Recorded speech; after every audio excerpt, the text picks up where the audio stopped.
Soon to open on video and DVD.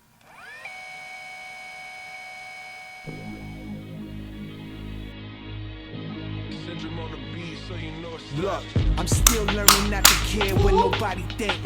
What's up, everybody? It's your boy Jim Cat, and today we are here with the one and only Mr. Bobby Capri himself. You know what I'm saying? What's good? Welcome to Virginia Podcast. Shout out my homie Todd in the back. You know he on the ones and twos. He got to keep this thing moving. So what's up, my guy? Ain't shit, bro. Appreciate you having me. No doubt, man. Appreciate you coming out. It's a long time coming. I definitely wanted to get you on here from the jump. I didn't know what you was doing. We talked a couple of times. I was good that we ran into each other. We kept running into each other, and I was like, that was a good thing. So I'm glad we was able to chop it up and get you out here.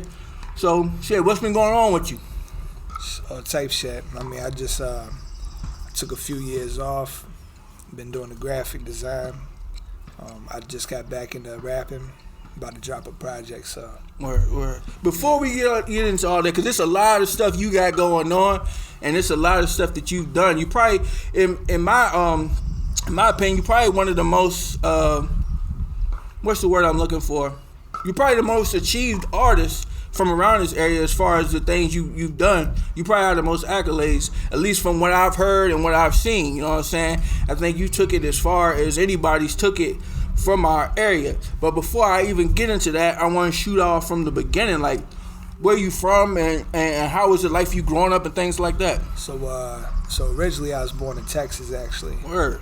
I didn't know that. Yeah, I was born in Canyon, Texas. It's like outside Amarillo towards the top. Mm-hmm. And then got an eyelash or something in my eye. I don't know if that's good luck or whatever the fuck that is. But I was born in Texas. We moved to Houston when I was fucking 2, 3 or something. I don't even know. We was in Houston, and then from there we just kind of moved around. I mean, my mom moved around a lot. She kind of like followed her family. Like her sister would be in Georgia. We moved to Georgia, like Oregon. I lived Colorado. Both parents or just one parent? Mainly my mom, man. Like my dad was like he at one point in time he was doing big things like welding and shit, making money, whatever. But he was into drugs and alcohol and shit. It was kind of abusive, so we just kind of we moved around. So when did music become a play in your life? I remember way back, man. Like it's kind of crazy. Like I remember when we lived in Oregon, I was like fucking 8. Like we was listening to country music, like shit on the radio. Yeah. I remember as far back as that. Is like actually writing lyrics and shit. Of course, it wasn't hip hop at the time, but I remember writing poems and lyrics. Okay, yeah. See, a lot of people start off that way. It goes way back. Yeah. So what artists inspired you to start writing as far as becoming a rapper? And matter of fact, because I know a little bit, but I don't want to jump the gun and say something. But as far as that goes, like when did you? So I first got into hip hop, man. Like So it goes back to like, so I first got into hip hop like heavy. I remember in Oregon like seeing like fucking Rump Shaker and shit on MTV. That was cool. I was intrigued by it, like Coolio, Gangsta's Paradise, shit like that. You know what I mean? MTV shit. But then we moved to Montgomery, Alabama when I was like 10, 11. I was in middle school, whatever. And that's when I really got into the hip hop culture because, well, we know hip hop's like predominantly black. It's a black culture, right? So I moved to Montgomery, Alabama, and I was like one of like fucking 20 white kids in a big ass school in Montgomery, Alabama. And I remember I'd always been embarrassed that we were poor, like eating free lunch, hand me down. So when I was down there, like I remember specifically one time I wasn't eating lunch because I was kind of ashamed. Yeah. And one of my friends that I'd made was like, "Yo, bro, why ain't you eating lunch?" I was like, "Nah, I'm good." Try to play. He's like, "Bro, it's like this shit free. You better eat that shit." Like, you know what I'm saying? Like, but that was the first time that I felt comfortable being who I was. Yeah. And I didn't have to be ashamed and just kind of being.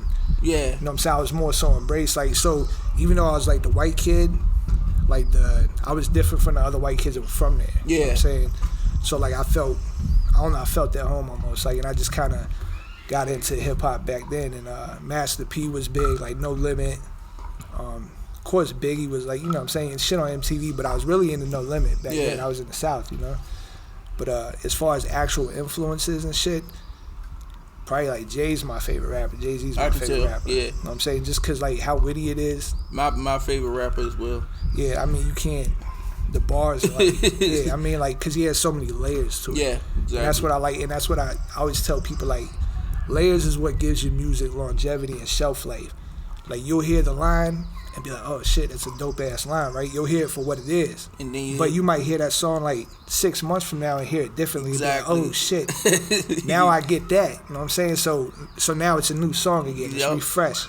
So like he's probably my biggest influence, I'd say.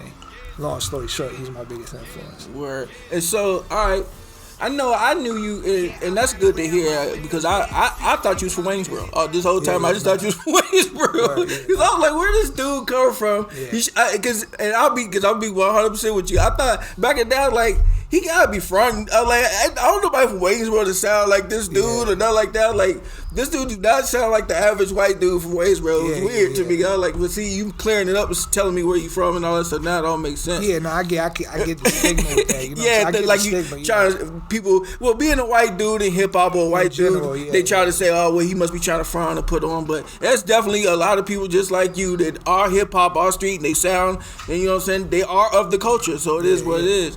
I knew you in the beginning. You did a lot with making beats. So how did you start making beats, and then how did you start making the transition? Because I didn't even know you rap at first. So that was like, me and my boy Ace at Waynesboro. I know Ace Coleon. Ace was literally Ace and Mav. I saw he was on here.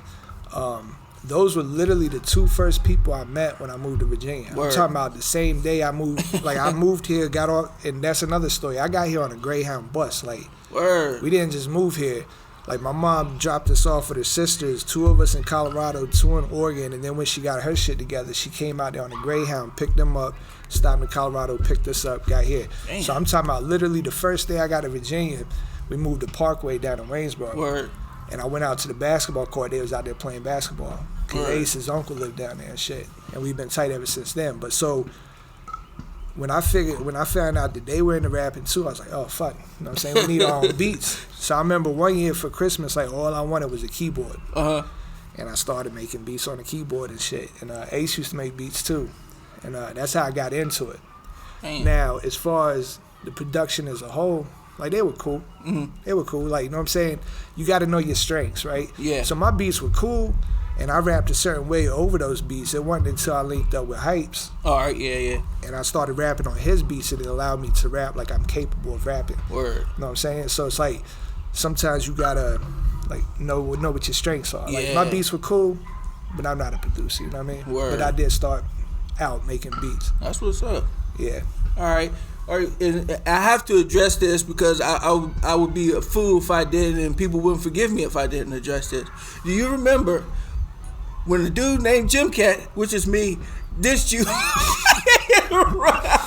I'm glad you brought that shit up. I had to. I was like, I wonder if you remember. I was gonna say it when I text you, but now like, nah, you probably be to remember to be like, nah, I'm not covered in these things. I mean, I remember that. I remember like a line like Bobby Febreze or some shit.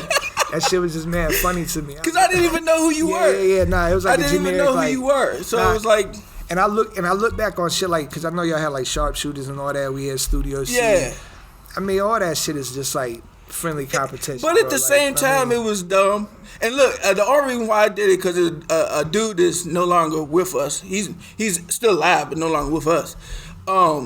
He was like, I'll give you free studio time if you diss this dude. And I didn't know why, and I don't even think he knew why he wanted me to diss you.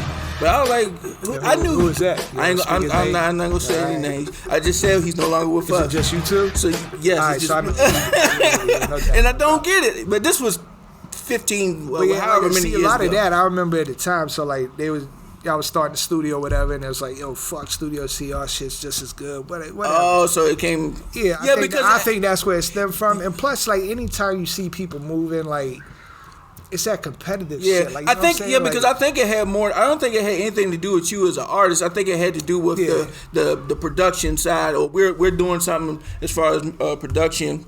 Y'all doing something as far as production, but I was just like, oh y'all, shit, I can record for free back because I'm going there and knock these joints out anyway. You been selling look, I remember I hit you up after like during it when it was going on, and you was like, man, do your thing. I'm not no battle rapper. So and I was like, damn, I was like this motherfucker ain't give a fuck. I mean, like, bro, there ain't nothing wrong with no competition, but I feel like. But I thought that was cool as fuck because you know a lot of people's ego could have gotten in the way when it came to that, and with the traction and momentum you had at the time, you could have easily been like other people could have gotten to you and made you be like you had to respond or something like that. Nah, bro, I ain't never been on no. What's crazy though, like I always hear like people's perception of me. It's like, yo, this motherfucker feels himself too much. He's too fucking ego. Like, don't get it twisted. Like, as far as like my music, yeah, I'm very confident. Well, I'm very confident and probably borderline cocky, if not full on cocky. But as far as like person level, human level, see, people don't know how to separate the two. Yeah, like, you know what I'm saying? I ain't on no bullshit. As an artist, you're supposed to feel that you're the best. You're supposed to be confident. You're supposed to have ego. But as a person, that's what ends up causing the beefs, because a lot of people's personality is just the same as their personality or persona as an artist. You can't be an asshole in both aspects because it just doesn't work. Yeah, I mean, there's no need for it. That's why this sit down is not only great just to let people know what you got going on, but it's great to clear things up and actually get to know a person and talk to a person. Because when I met you, I was like, shit, this motherfucker seemed cool to me. Like I've always had respect for, like, you know what I'm saying? Like I said, yours was the first name I heard. There's a couple others. That's and it's what's just up. Like, appreciate that's it. what's good. You know what I mean? Like, because I mean, you gotta think, like, when you want to rap and you want to make it happen, and you hear of other people around you doing big things, that shit's inspiring. Yeah. Oh, it should be. Yeah. It should be inspiring. Definitely. Instead of like, nah, fuck that motherfucker. Nah, that tells me like, yo, shit, they can do it. I can do it. Like, you know what I'm saying? See, man, that's how people. That's how you're supposed to look at it. It definitely. All right, okay. Let me go ahead and fast forward a little bit. So you got so much going on. I'm trying to make sure I don't miss out on nothing. So without me actually looking at all of this, now we got a few things. I got a few things going on, man. Cause you got how did you meet Trey the Truth? All right, so Trey, probably like one of the most solid motherfuckers ever, dog. Like, yeah. have you looked him up at all? Like, all day long. I've followed him for years and watched his interviews, all that stuff. Yeah. He does a lot of stuff in his community. Bro, like, that's how Trey is, dog. Like, that's Trey. Like, once he brings you in his family, period. Right. Like, solid ass dude. But I actually linked up with him. So we met him in South by Southwest in Austin, Texas. Because I performed there 3 years in a row. Either way, we was walking by one night, and there was this blacked out SUV.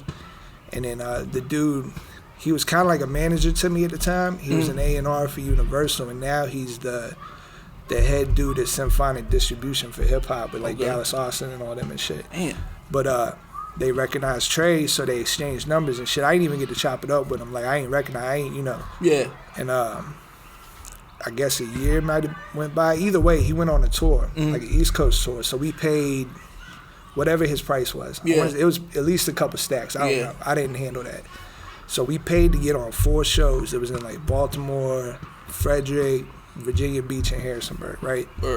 So the first 2 nights I performed, but I went on earlier. So by the time they got there, he missed that shit. I didn't even get to interact with him. Damn. But in Virginia Beach, I went on last. And he had just came in. They was off to the side, like in the VIP and shit. Word. And bro, I fucking bodied that shit. That's what's up. I bodied that shit. And then as soon as I got off the stage, his manager like came up to me like, "Yo, Trey wanna holler at you after the show." Oh shit. So I was like, "Oh shit, all right." So I went up to the hotel room and it was like fucking like 30 deep in that bitch. And Trey was like, "Yo," he's like, "Yo, I fuck with you. You're different." Word. He's like, "You can go on the rest of the tour for free. You just got to get there." What? And I was like, I ain't saying no more. So we was in California and all that shit, bro. Damn. But that was in 2016. My wife was pregnant with my son at the time. And and it'll be. That's a hell of a cosign, man. Yeah, we went on that tour. And then like he brought me out to Trey Day that year, which is his own personal holiday in Houston that he throws every year for like the community and shit. Brings out all the celebrities so kids can meet them. Word. Yeah, it's pretty dope. But I did that, and then I mean, we had stayed in contact after that for a few years. Just, you know, like he'd comment on my shit, I comment, and I reached out to him in 2019, like, "Yo, I do graphics, bro. If you ever need something, hit me." He immediately hit me, and then we just been working ever since. That's fire, man. That is fire. And you was telling me about the whole Mattel situation. Is that how that came to be? Yeah. So Mattel. That was kind of dope because at Trey Day, so he had partnered with Mattel to give out free Hot Wheels for the kids in the city, right? Yeah. So he had the idea. He's like, "Yo, let's make the flyer look like a Hot Wheels package." I was like, yo, that's a dope idea. Yeah. But I took it a step further. I was like, yo, I'm gonna put a slab on there, like a Houston car, you know, with the rims that poke out and shit. I'm gonna make it look like the Hot Wheels is a slab since we're in Houston. And he's like, yo, that's crazy. He's like, let's do a flyer with a car they actually have. Exactly. And I was like, oh fuck. But now he was like, but that idea is dope as fuck. Let's put a pin in it and come back to it. Yeah. So he actually pitched it to Mattel, and they fucked with it. So they actually created a slab Hot Wheel. They made 3 of them just for charity. So they produced 3 of them, and then they sold them off for charity. But now they're actually going to give him his own Hot Wheels that's going to be released in stores, which I'm going to help design. That's dope as hell, man. Yeah, bro. Good luck with that. Appreciate That's big. That's definitely big. And having those contacts, man, that's dope. That means you put in the work to even put yourself in position to get those kind of looks. Yeah. And you had to be great for him to even acknowledge you and give you that cosign like that. So yeah, Trey is a solid dude, man. That's a good relationship to have. Especially him being a down south. He's a southern dude through and through. And you, with your particular style, he definitely had to see what you know what I'm saying, capable of. See, Trey's actually a rapper. Yeah, no, he's not your average down south dude. I'm just talking about his roots in general. But he raps his ass off. Nah, he be rapping. He's big on like flows and all that shit. He can sing too, man. Yeah. All right, so you say you took a hiatus from hip hop, and what really made you do that? Just got married and had kids and shit, man. Life came in. Yeah, essentially, man. Like when you on the road, like you know, like when you gone for like a couple weeks at a time, you miss some shit. Yeah. You know what I mean? My kids were little at the time, so it's like I need to be there during those pivotal moments. And not even to cut you off, but that's exactly what happened when with me and music. Like, I lived for music all day, every day. I go to the studio 10 in the morning. I don't come home till the next day sometimes. Yep. But once I had my daughter, it was like my daughter goes first, and then I'll figure music out later. I put her before everything, so that's how music took a backseat for me too.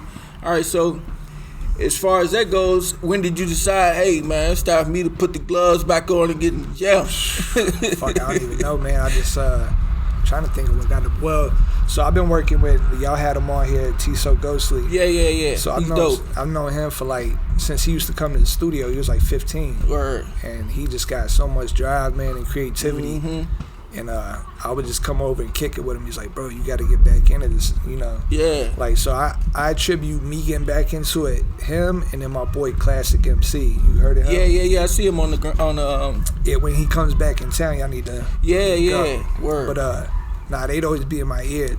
Classic more so like, man, you ain't done with this shit, bro. I'm like, nah, I'm done. He's like, man, you ain't done, man. He's like, 'cause when you do it, that's what you do. Yeah. So I would say those two in particular got me back in it. Word.